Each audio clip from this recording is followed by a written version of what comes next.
Hello friends, study plus Vyapam में आप सभी का स्वागत है। आज हम सीपीसीटी के बारे में आपको जानकारी देने वाले हैं। अगर आप मध्य प्रदेश के निवासी और गवर्नमेंट जॉब की तैयारी कर रहे हो तो आपने सीपीसीटी का नाम ज़रूर सुना होगा। आप में से कई लोग ऐसे होंगे जिन्होंने सीपीसीटी का एग्ज़ाम क्लियर कर लिया होगा, लेकिन कई लोग ऐसे भी होंगे जिन्होंने अभी तक सीपीसीटी का एग्ज़ाम नहीं दिया। अगर ऐसा है तो ये वीडियो आपके लिए ही है। दोस्तों, एक बात और, अगर आपने अभी तक हमारे चैनल को सब्सक्राइब नहीं किया है तो प्लीज़ इसे सब्सक्राइब कर लीजिए। And I promise you, government job से रिलेटेड कोई भी न्यूज़ आप मिस नहीं करोगे। हम आपको गवर्नमेंट जॉब से रिलेटेड कई वीडियो बना कर देंगे, और आपको अगर कोई कमी लगे तो प्लीज़ कमेंट बॉक्स में कमेंट ज़रूर करें। तो चलिए बात करते हैं सीपीसीटी के बारे में।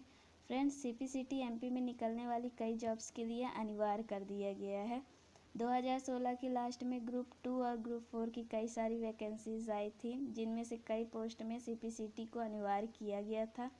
मध्य प्रदेश में क्लर्क, डाटा एंट्री ऑपरेटर और कंप्यूटर ऑपरेटर तथा वर्ग 3 की लगभग सभी पोस्ट में सीपीसीटी अनिवार्य कर दिया गया है। इसलिए आप सभी को भी सीपीसीटी के बारे में जानकारी होना अनिवार्य है। कई लोग तो सीपीसीटी ये सोचकर देने पहुंच जाते हैं कि उन्हें टाइपिंग आती है, लेकिन सीपीसीटी पास करने के लिए इतना ही काफ़ी नहीं होता है, क्योंकि सीपीसीटी का एग्ज़ाम कई लोग देते हैं जिनसे टाइपिंग तो आती है, लेकिन फिर भी बहुत से लोग सीपीसीटी में फ़ेल हो जाते हैं। वह इसलिए क्योंकि वे सीपीसीटी के बारे में अच्छी तरह से नहीं जानते। मैं आपको वही बताने जा रही हूँ। दोस्तों, पिछली बार जो एग्ज़ाम हुआ है सीपीसीटी का मार्च में, उसमें मैंने भी एग्ज़ाम दिया था और मैंने वो क्लियर किया है। इसलिए मुझे लगता है कि मैं आपको सीपीसीटी के बारे में पूरी जानकारी दे सकती हूँ। सीपीसीटी में 3 सेक्शन होते हैं। पहला मॉक टेस्ट जो 75 नंबर का होता है। दूसरा इंग्लिश टाइपिंग, जिसके लिए आपको 15 मिनट दिए जाते हैं। और तीसरा हिंदी टाइपिंग, इसके लिए भी आपको 15 मिनट ही दिए जाते हैं। मॉक टेस्ट में जो 75 नंबर का होता है उसमें से 52 नंबर का कंप्यूटर आता है। एक बात और, कंप्यूटर का आपको डीप नॉलेज होना चाहिए, क्योंकि जो क्वेश्चन पूछे जाते हैं कंप्यूटर से वो थोड़े टफ होते हैं। ऐसे ही 6 नंबर का जीके आता है, 5 नंबर का हिंदी आता है, 6 नंबर की रीजनिंग आती है और 6 नंबर का मैथ आता है। टोटल मिला के आपका 75 नंबर का मॉक टेस्ट होता है, जिसमें से आपको मिनिमम पास होने के लिए 38 नंबर लाने ज़रूरी होते हैं।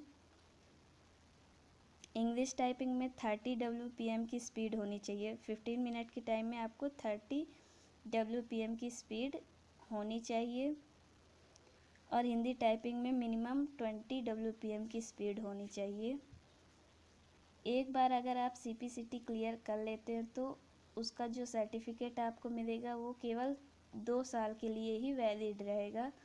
2 साल के बाद आपको फिर से सीपीसीटी का एग्ज़ाम देना पड़ेगा। सीपीसीटी का एग्ज़ाम देते समय क्या सावधानी रखनी चाहिए? तो सबसे पहले आपको मॉक टेस्ट वाले सेक्शन में बाकी सब्जेक्ट तो इतना ज़्यादा टफ नहीं होता, लेकिन कंप्यूटर का आपको डीप नॉलेज होना चाहिए। इंग्लिश, दोस्तों, जब मैंने सीपीसीटी का एग्ज़ाम दिया था तब मैंने ये रियलाइज़ किया कि जो इंग्लिश का मैटर आता है वो हिंदी के मुकाबले थोड़ा टफ होता है। लोग हिंदी को टफ मानकर उसकी ज़्यादा प्रैक्टिस करके जाते हैं और इंग्लिश को इजी मानकर कम प्रैक्टिस करते हैं, और यहीं पर लोग गलती कर देते हैं। यहाँ ध्यान देने वाली बात यह है कि इंग्लिश की स्पीड ज़्यादा मांगता है।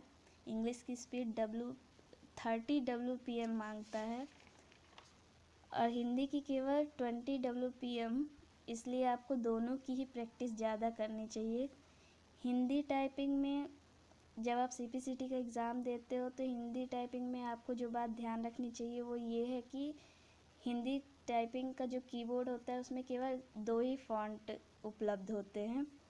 पहला रेमिंगटन गेल और दूसरा इंस्क्रिप्ट। तो आप इनके बारे में भी सर्च कर लीजिएगा।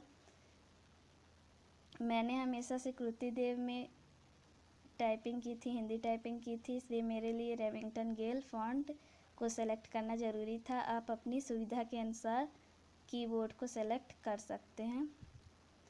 दोस्तों, मुझे लगता है जितना मुझे बताना चाहिए मैंने उतनी जानकारी आपको दे दी है। उसके अलावा भी अगर आपको कोई जानकारी चाहिए तो आप कमेंट बॉक्स में क्वेश्चन टाइप कर सकते हैं।